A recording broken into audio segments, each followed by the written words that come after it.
Olá! Para os que não me conhecem, eu sou Adriana Menezes, professora de Direito Previdenciário aqui do Ponto. E nós preparamos um curso específico de resolução de questões para o concurso do INSS.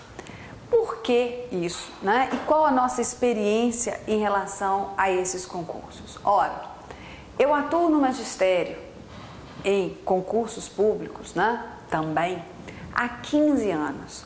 Então nós estamos vindo de uma preparação, de um tempo, né, de acompanhamento dos concursos públicos na área previdenciária. E eu posso dizer a vocês que nós vivemos todos eles, né, de 2003, 2006 foi para perito, 2008, 2012, 2013 e 2014, que foi o da FUNRIO, de analista, e outros concursos na área previdenciária e magistratura, TRT, etc.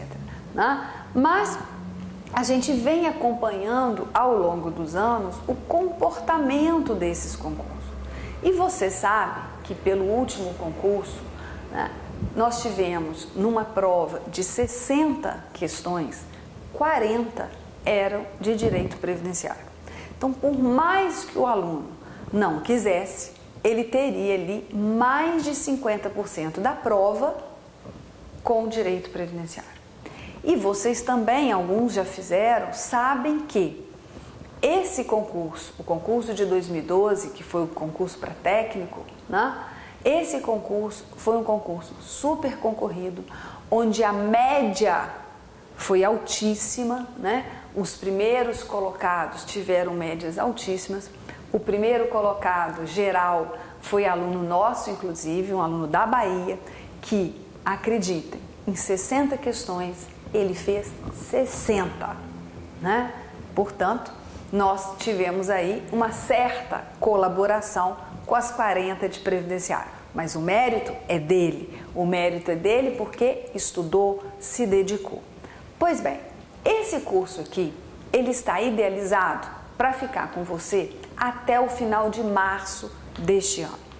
E ele é proposto da seguinte maneira: nós vamos ter aulas, já estão todas gravadas, fiquem despreocupados, né? Os alunos já começaram esse curso, você pode ingressar agora que não terá prejuízo. Essas aulas estão todas gravadas e já estão com as alterações trazidas pela medida provisória 664, embora algumas regras não tenham entrado em vigor.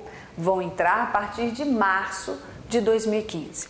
Caso essas regras tenham alguma alteração, nós vamos atualizar as aulas para vocês. Então você não terá nenhum prejuízo até o dia 31 de março, né, com alguma possível alteração. Mas nós vamos trabalhar as aulas já pensando nas alterações da medida provisória. Por quê? Porque umas já estão em vigor as regras, outras vão entrar. E aí nós vamos trabalhar com duas bancas. Mas por que duas bancas? Ou várias bancas? Porque o concurso ainda não escolheu a banca oficial. Então eu não sei se vai ser Fundação Carlos Chagas, eu não sei se vai ser CESP ou outra banca. Esse é um dos motivos, então eu quero prepará-los para qualquer banca que vier. O outro motivo que eu às vezes escolho questões de bancas diversas é porque eu verifico que é uma questão interessante para abordar o tema que você precisa. Então eu trago e explico até o motivo, tá ok? Não que vá ser aquela banca, mas porque a matéria você precisa, foi abordada e eu preciso tocar no ponto.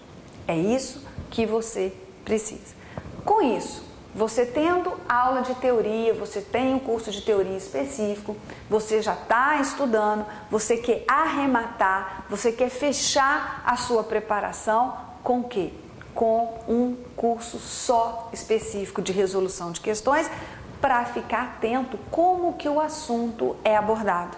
Então aí que você entra neste curso. Você vai ali ver as possíveis pegadinhas, as possíveis possibilidades, né? Possibilidades de você não errar. Por quê? Muitas vezes você tem o conhecimento, mas não tem a maldade. E se tem o conhecimento e a maldade, faça uma revisão. Então, toda questão que a gente propõe, a gente também faz uma revisão sobre aquele assunto. É essa a nossa proposta, tá? A questão, se for questão de alternativas, bater alternativa por alternativa. O porquê que está certo ou está errado. Se for questão de certo ou errado, também vamos fazer ali uma análise geral para você sair aí confiante, preparado, né? Porque a confiança é muito importante, você ir para o seu concurso. Nossa, eu fiz, eu tenho, estou preparado, vou enfrentar e vou ser aprovado, ok? É isso que eu quero. Isso que eu quero para vocês. Quem já me conhece, os alunos que já me conhecem, os leitores dos meus livros já me conhecem, sabe o compromisso que eu tenho com a sua aprovação. Agora, digo a você, um corredor só com o melhor tênis, ele não vence a corrida. Então ele tem que ter o melhor tênis, mas ele tem que se esforçar, ele tem que treinar. E o treino vai ser aqui diário conosco. Tem dúvida? Pode passar o e-mail e a gente vai responder, né? Vamos fazer o fórum, vamos fazer o debate, vamos ficar preparados. É isso o que eu quero de vocês. E é isso que eu estou pronta para atender aos pedidos, ok? Eu trouxe aqui para demonstrar como é o nosso curso, apenas uma resolução de uma questão. E essa questão, eu repito, ela está sendo adaptada para as novas alterações da medida provisória 664. Então, muitas vezes, você vai encontrar questões nesse curso que ainda, daquela maneira, não veio abordada no concurso. Exatamente porque a alteração legislativa é recente, mas vamos adaptá-la para a nova realidade. Para você ficar, digo de novo, confiante e preparado. Vamos à questão. Alexandre, caminhoneiro, sempre trabalhou por conta própria e jamais se inscreveu no regime geral da Previdência Social. Após sofrer um grave acidente, resolveu filiar-se à Previdência. 6 meses depois, sofreu novo acidente e veio a falecer, deixando esposa e 3 filhos. Nessa situação, os filhos e a esposa de Alexandre não receberão a pensão por morte, pelo fato de não ter sido cumprida a carência mínima de contribuições mensais. Ora, essa questão aí aborda temas importantes, né? Nós vamos estudar a questão em relação que se a pensão por morte vai exigir carência ou não. Porque é o que está te perguntando. Ali você tem que marcar se está certa ou errada a assertiva, dizendo se os filhos e a esposa de Alexandre terão ou não direito à pensão por morte. Pois bem, com a alteração da medida provisória 664, a pensão por morte passará a exigir 24 contribuições mensais a título de carência. Então, o segurado, ele, ao falecer, ele só vai gerar pensão por morte se tiver já 24 contribuições. Com exceção, a exceção desse cumprimento de carência se dá em 2 casos. Primeiro, quando a morte decorrer de acidente do trabalho, doença profissional do trabalho, ou quando o segurado já estava em gozo de auxílio doença ou de aposentadoria por invalidez. Então, esses 2 casos, essas 2 possibilidades, não vão exigir que o segurado falecido tenha cumprido 24 contribuições mensais de carência. Só nesses 2 casos. E aí a gente volta à questão. O Alexandre, ele é caminhoneiro que exerce atividade por conta própria. Então eu posso enquadrá-lo em que qualidade de segurado? Na qualidade de segurado de contribuinte individual. Pois bem, ele começa a contribuir para a Previdência e tem apenas 6 contribuições. Como que eu sei? Diz lá, 6 meses depois da sua filiação, sofre um novo acidente. Então ele já tinha ali 6 meses de contribuição.